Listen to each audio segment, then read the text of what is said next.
የምትጠፋዋ ልዕልት። ከዕለታት አንድ ቀን እጅግ በጣም ሩቅ ከሆነ መንደር አንድ በጣም የሚያምር ትልቅ ቤተ መንግስት ነበር። ታዲያ በዛ ቤተ መንግስት ውስጥ አንድ በጣም ቆንጆና ደግ ልዕልት ነበረች። ከንጉሱና ከንግስቷም ጋር ትኖር ነበር። ነገር ግን ልዕልቷ ልበ ደንዳና ነበረች። እናም ሁሉንም ሰው የማገዝ ኃላፊነት ያለባት ይመስላት ነበር። የትኛውም የተራበ ድሃ ሰው ወደ ቤተ መንግስቱ በር በመጣም ጊዜ ልዕልቷ የራሷን ምግብ ትልክላቸው ነበር። ይገባሻል፣ በቃ እረፍት ሰጂ። እማ፣ የትኛውም ሰው ቢመጣ ባዶ እጁን መመለስ የለበትም። የኔ ልጅ እውነትም የቤታችን ኩራት ነሽ።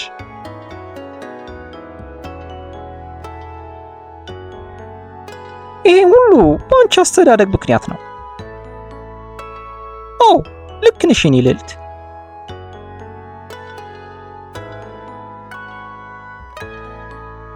ልዕልቷ የትኛውን ቦታ የተቸገረ ስታይ ልታገዛቸው ትሯሯጥ ነበር። ልዕልቷ ግን አንድ መጥፎ ልምድ ነበረባት። ለማንም ሳትናገር ከቤተ መንግስቱ ትወጣ ነበር። እናም ለ2 ቀን ቤት አትመለስም ነበር። በዚህ ቸልተኝነቷ ንጉሱና ንግስቷ ለልጃቸው በጣም ይጨነቁ ነበር። ይህንን ማድረግ እንደሌለባትም ያስረዷታል። ልዕልቴ፣ የትም ብትሄጂ ቀድመሽ ለኛ መናገር አለብሽ። እማ፣ መቼም ቢሆን የትም ብሄድ መጀመሪያ ላንቺ ነው የምነግረው።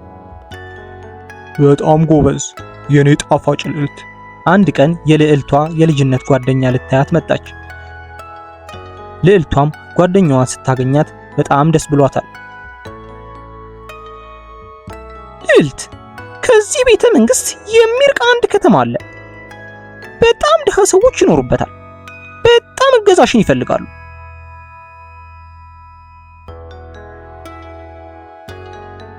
እዛ መሄድ በጣም ከባድ ነው። እናቴ አትፈቅድም። ግዴታ መሄድ አለብሽ። እነዛ ሰዎች በጣም ድሃ ናቸው። የሚበላም የሚጠጣም ነገር የላቸውም።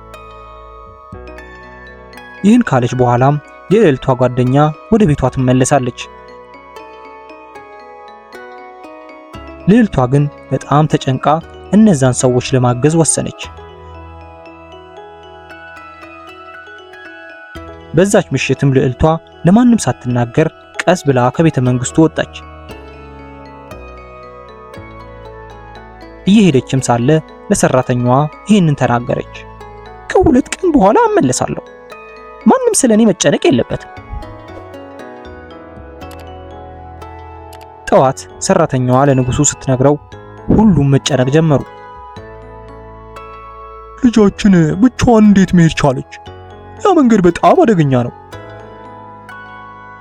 ልጃቸው ከሄደችም በኋላ ንጉሱ ልዕልቷ እንድትመለስ ለ2 ቀናት ጠበቃት። በጣም እየጨነቀኝ ነው። ልዕልታችን ችግር ውስጥ ብትሆንስ?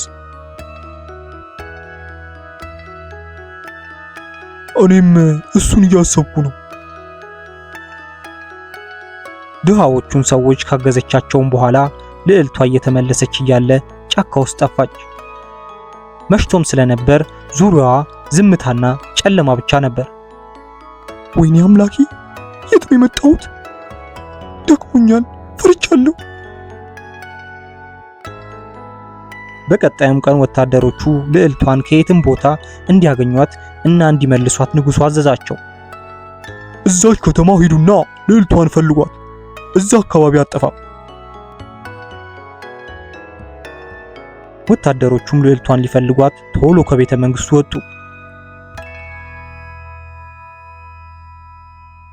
ከብዙ ሰዓታት ፍለጋም በኋላ ወታደሮቹ ወደ ቤተ መንግስቱ ተመለሱ። ከተማ ውስጥ ልዕልቷን አላገኘናትም። ሰዎች ስንጠይቅ ትላንት እንደሄደች ነገሩ። ይህንን ከሰማ በኋላ በጣም ተጨነቀ። ከዛም ልዕልቷን የት እንደሚያገኟት ማሰብ ጀመረ። በድንገት አንድ ወታደር ይህንን አለ። ከፈቀድክልኝ ልዕልቷን ጫካ ውስጥ መፈለግ እንችላለን። ቶሎ ሂዱና ውድ ልዕልቴን ፈልጉልኝ። ወታደሮቹም በቅርብ ያለውን ጫካ ልዕልቷን ለመፈለግ መሄድ ጀመሩ።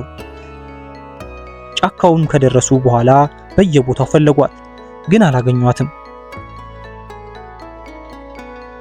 በድንገት አንድ ወታደር ልዕልቷን ድንጋይ ላይ ተቀምጣ እያለቀሰች አገኛት። ልዕልት ሆይ ልንመልስሽ ነው የመጣ ነው። ልዕልቷን በደስታ ማልቀስ ጀመረች።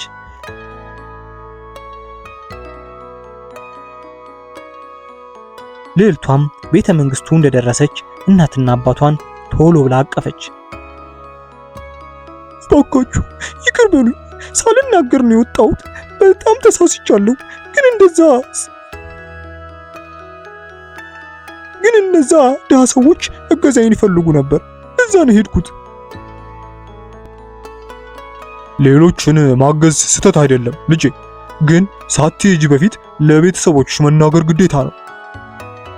ከዛም በኋላ ልዕልቷ ከቤተ መንግስቱ ሳትናገር ወጥታ አታውቅም።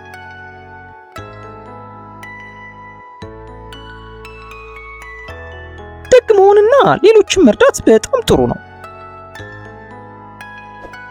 ግን የትም ከመሄዴ በፊት ለቤተሰቦቼ መናገር ግዴታዬ ነው